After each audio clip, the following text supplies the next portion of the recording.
La hipocresía de la derecha colombiana, un análisis de la denuncia de Gustavo Bolívar. En un contundente mensaje en redes sociales, Gustavo Bolívar, actual director del Departamento para la Prosperidad Social, DPS, expuso las contradicciones y la hipocresía que caracterizan a la derecha colombiana. Bolívar comparó la actitud de sectores políticos y económicos hacia gobiernos y figuras controvertidas a nivel internacional y local, con el trato que reciben las iniciativas y políticas del presidente Gustavo Petro. Este mensaje no solo señala incoherencias, sino que también invita a una reflexión profunda sobre la manera en que se perciben y juzgan los liderazgos en el país. La doble moral de la derecha. Bolívar resalta cómo ciertos sectores de la derecha han mostrado apoyo o indiferencia hacia figuras como el primer ministro de Israel, Benjamín Netanyahu, y el dictador chileno Augusto Pinochet. Estas figuras, ampliamente cuestionadas por violaciones a los derechos humanos, han recibido una suerte de legitimación por parte de la derecha colombiana. Por ejemplo, Netanyahu, acusado de crímenes de lesa humanidad en el contexto del conflicto palestino-israelí, es aplaudido sin reparos.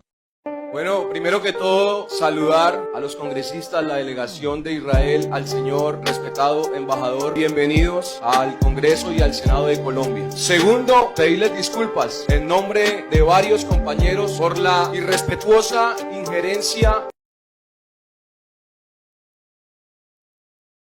que trata de meterse en los temas que no le incumben de la nación de Israel. Muchos se molestan cuando desde otros países opinan del mal gobierno que hoy está viviendo Colombia. Señores de Israel, ustedes quizás deberían llevarse la mejor imagen de Colombia, pero yo tengo que contarles que hoy están asesinando diariamente a nuestros policías y militares porque el presidente de esta nación decidió arrodillar a nuestra fuerza pública. Hoy los colombianos no pueden salir a la calle y sentirse tranquilos porque los atracan en cualquier esquina y el presidente propone sacarlos de las cárceles de día y que regresen de noche o los fines de semana o pagarle a los bandidos para que no roben y no maten. Mientras todo eso sucede aquí en Colombia, mientras el presidente de esta república pide respeto para los criminales, los bandidos, los guerrilleros, los terroristas.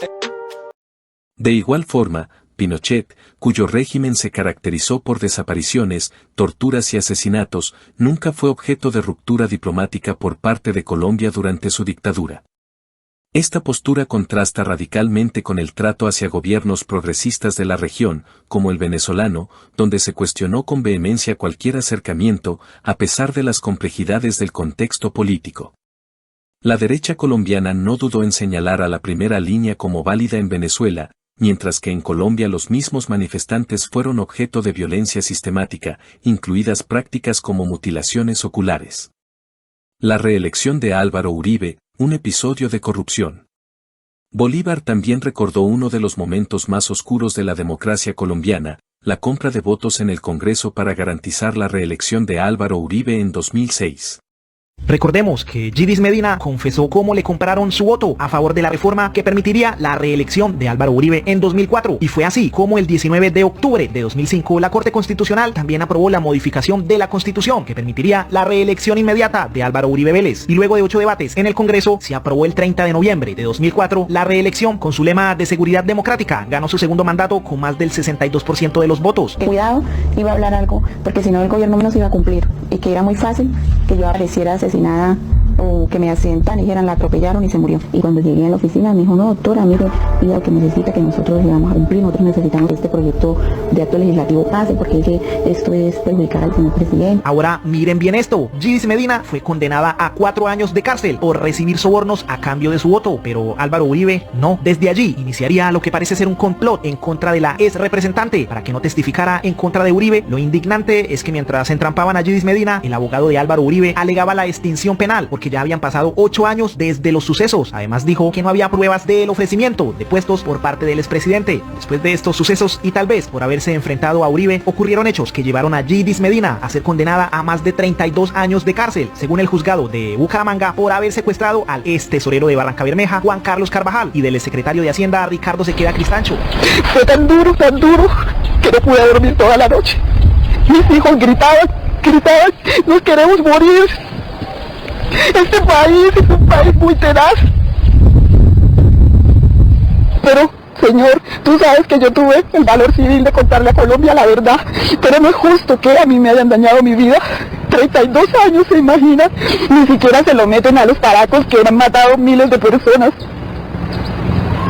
Estoy totalmente destruida. Lo que pasó es que estando en la cárcel y casi a punto de salir, Gis Medina fue acusada de este nuevo delito, que en realidad era viejo, pues había ocurrido en el año 2000, pero que fue revelado en el 2007. Sí, después de que Gis Medina había denunciado a Álvaro Uribe Vélez. La corte me declaró víctima por este tema. Los militares que están en Estados Unidos han contado cómo me hicieron el montaje del secuestro de Bucaramanga. Al 10 de mayo salen toda esta bandada de desacréditos que me hizo el gobierno del expresidente Álvaro Uribe. Incluso salía él diciendo que yo era una guerrillera, que yo era una paramilitar. El hecho de yo haber contado la verdad al país conllevó a que me armaran muchos montajes. Menos mal, la decisión fue revocada por el Tribunal Superior de Bucaramanga y le otorgaron de nuevo la libertad. Y es que todo era parte de un complot, donde incluso le habían pagado a familiares de Gidis para que testificara en su contra. Se prestara para una cosa de esta, o sea, prevaricara de esa manera, metiéndome 32 años sin leer. En 2 meses que estuvo de juez me condenó, en 20 días no se leyó el proceso. Con el tema de esta señora, esta bandida, como le decían ellos, que ya era la orden de presidencia, para comenzar el desprestigio de ella. Inclusive Fabián Méndez nos advirtió de que pidiéramos más plata, que el dueño de todo era el señor Jorge Gil. Imagínense todo lo que pasó para que Uribe fuera reelegido. Por eso Gustavo Bolívar compartió la siguiente publicación. ¿Se imaginan donde a Gustavo Petro se le ocurra hablar de una reelección porque necesita más tiempo para cumplir con su programa de gobierno, tal cual como lo hizo Álvaro Uribe Vélez? Y ni qué hablar de la manera como lo logró, ahí sin memoria. ¿Se imagina yo poder ver, a no poder asistir al grado de mi hija mayor de Derecho, no poder asistir al grado de administrador de mi hijo, ni siquiera al grado de bachillerato de mi hija? O sea, mi mamá se está muriendo y mi papá del dolor tan grande. Ha sido muy duro, pero yo sé que arriba hay un Dios todopoderoso y ese Dios todopoderoso no me va a decir. Este caso, conocido como el escándalo de la Política, implicó el soborno a congresistas para aprobar una reforma constitucional que permitiera un segundo mandato de Uribe. A pesar de la gravedad de estos hechos, la derecha colombiana minimizó o justificó estas acciones, lo que evidencia una preocupante tolerancia hacia la corrupción cuando beneficia a sus intereses. Petro, un presidente bajo ataque injustificado. En contraste con los episodios mencionados, el presidente Gustavo Petro ha liderado un gobierno que, lejos de tomar represalias contra sus detractores, ha garantizado las libertades democráticas y promovido políticas fiscales que buscan reducir las desigualdades estructurales del país. Gracias a este gobierno que protege la vida, la protesta se convierte cada vez más en un derecho garantizado. El presidente Gustavo Petro firmó el decreto 1231-2024 que regula el uso proporcional de la fuerza. Este decreto, además de garantizar la protesta pacífica, también establece reglas claras acerca del uso proporcional y diferencial de la fuerza en el marco de la protesta por parte de la policía. Las juventudes han sido protagonistas de la transformación social en Colombia. Por eso reafirmamos un principio esencial: la vida y la integridad de las personas siempre está primero que la protección de la propiedad. Este gobierno está comprometido con una política que prioriza la vida humana en cualquier circunstancia. Ninguna protesta ni ninguna manifestación puede ser motivo para un uso desproporcionado de la fuerza. El valor de la vida no es negociable. Desde el Gobierno del Cambio reafirmamos nuestro compromiso con la defensa de los derechos humanos y la promoción de espacios seguros para que las juventudes participen de la construcción de paz en este país. Las juventudes somos el presente y el futuro de Colombia. Nuestro sueño es un país donde nadie vuelva a ser victimizado, y aunque el camino no es fácil, seguimos avanzando con firmeza para hacerlo realidad. Como señala Bolívar, Petro no ha reprimido protestas, expropiado bienes ni censurado medios de comunicación. Incluso, ha impulsado reformas tributarias que, aunque impopulares entre las élites, buscan una distribución más equitativa de los recursos. Sin embargo, estos esfuerzos no han impedido que sectores de la derecha lo etiqueten como dictador.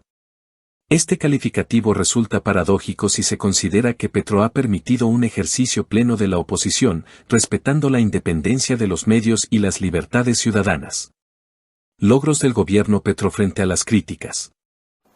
Atención, los datos que les voy a dar a continuación demuestran que el gobierno del cambio ha sido el mejor gobierno en 30 años en Colombia, y lo digo así, sin titubeos, sin temores y con toda la seguridad. Miren estos logros en las principales entidades de gobierno finalizando 2024. Se sacaron a 1,6 millones de colombianos de la pobreza, a 1,3 millones de la pobreza extrema, y salieron del hambre 2,5 millones de colombianos. Amigos, en 20 de los 32 departamentos del país, Gustavo Petro redujo la pobreza, eso es histórico.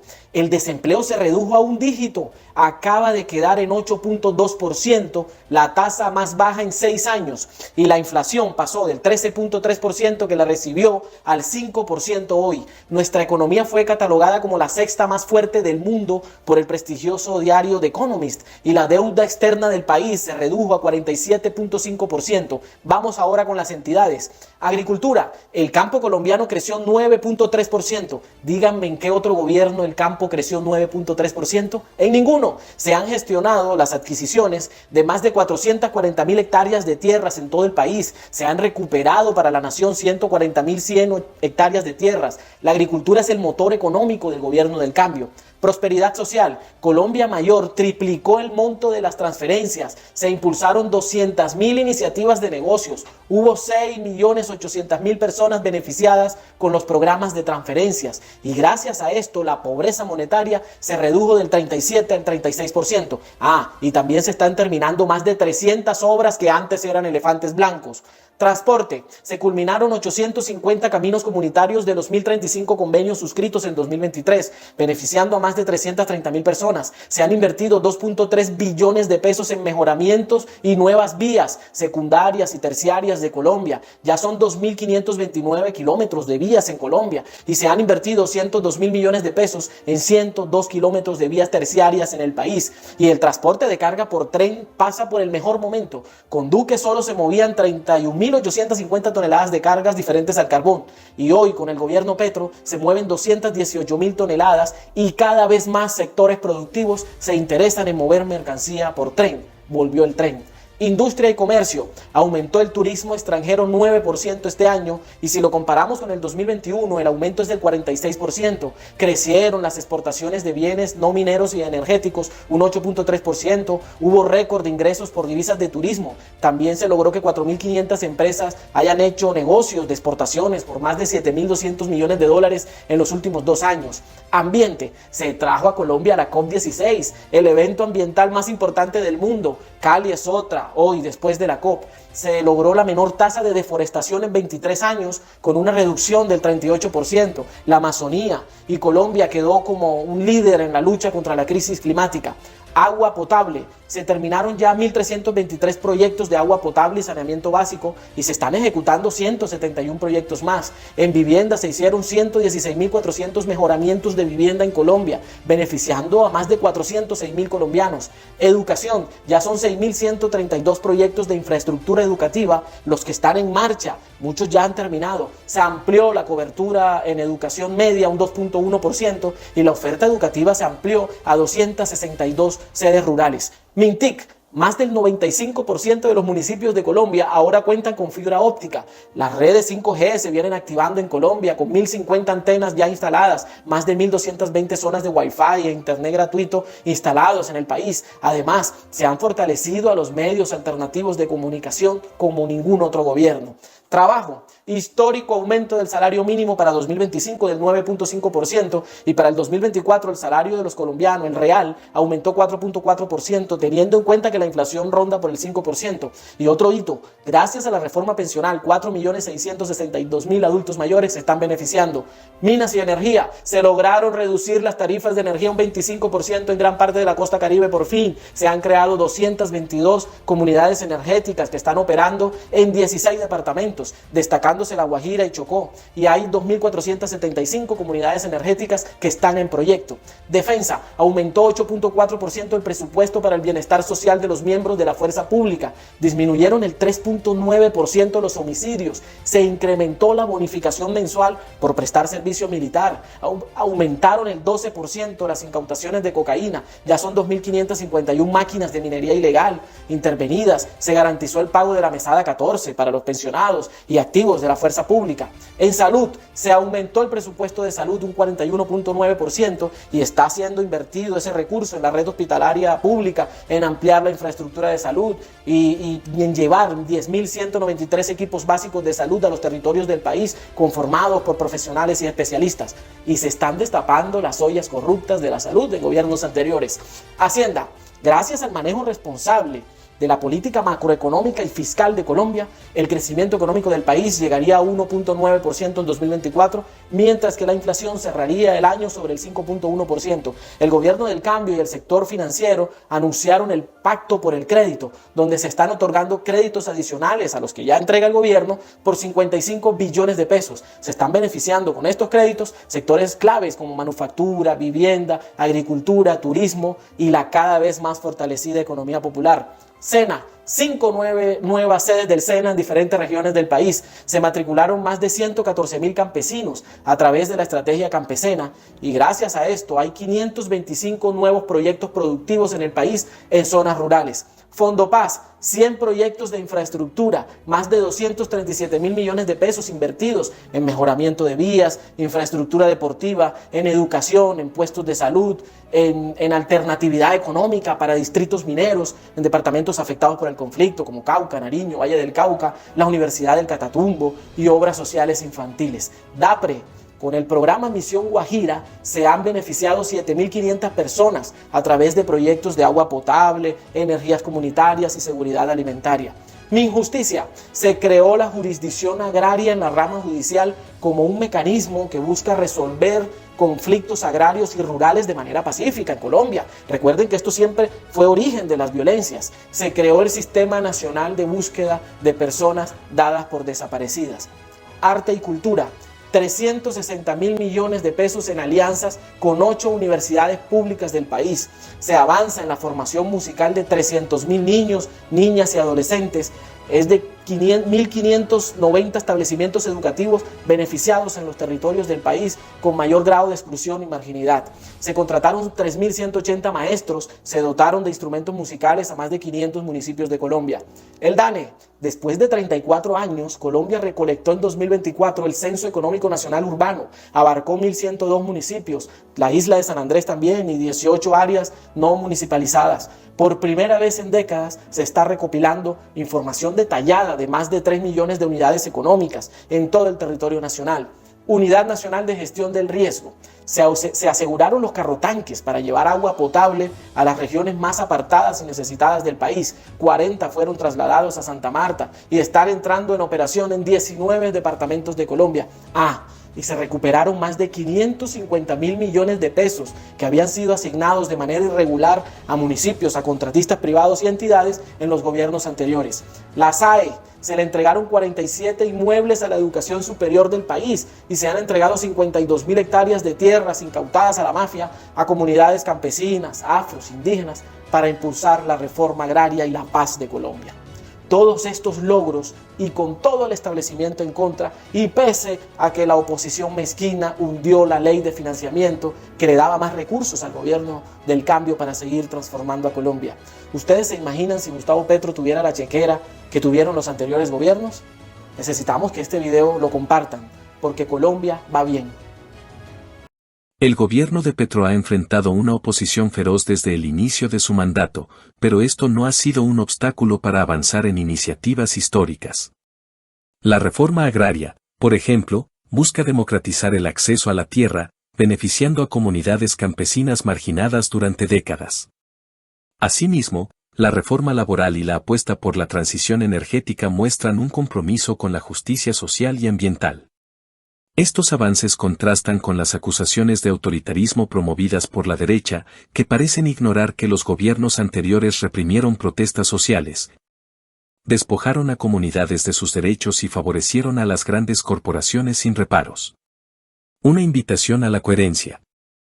El mensaje de Gustavo Bolívar no es solo una denuncia, sino también un llamado a la coherencia. Si la derecha colombiana verdaderamente defiende los principios democráticos y los derechos humanos, debería medir con el mismo rasero a todos los líderes y gobiernos, independientemente de su ideología. La historia reciente muestra que los ataques al gobierno de Petro no son una crítica constructiva, sino una estrategia para perpetuar privilegios y deslegitimar un proyecto que busca transformar las estructuras de poder en Colombia. Conclusión. La denuncia de Gustavo Bolívar pone en evidencia una hipocresía que trasciende las diferencias políticas. Se trata de un problema estructural que obstaculiza el debate público y limita la posibilidad de construir un país más equitativo y justo. En este contexto, el gobierno de Gustavo Petro representa una oportunidad para romper con estas dinámicas, promoviendo una visión más inclusiva y solidaria.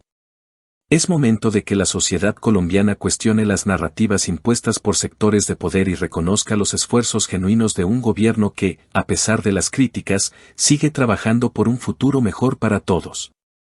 Y hola a todos. Quiero agradecerles de corazón por ser parte de esta gran comunidad en RTVC Noticias y Opinión. Su apoyo con sus comentarios, likes y el hecho de que compartan nuestro contenido en todas sus redes es lo que nos impulsa a seguir adelante, trayéndoles noticias, análisis y opiniones que importan. Los invito a que se suscriban al canal si aún no lo han hecho y a que consideren volverse miembros oficiales de nuestra comunidad. De esa manera, no solo estarán apoyando este proyecto, sino que también recibirán beneficios exclusivos y podrán estar aún más cerca de nuestro equipo. Y juntos podemos seguir creciendo y llevando nuestra voz a más personas. Gracias por creer en este espacio y por hacer de este canal una plataforma donde sus opiniones y las nuestras se encuentran. Nos vemos en el próximo video.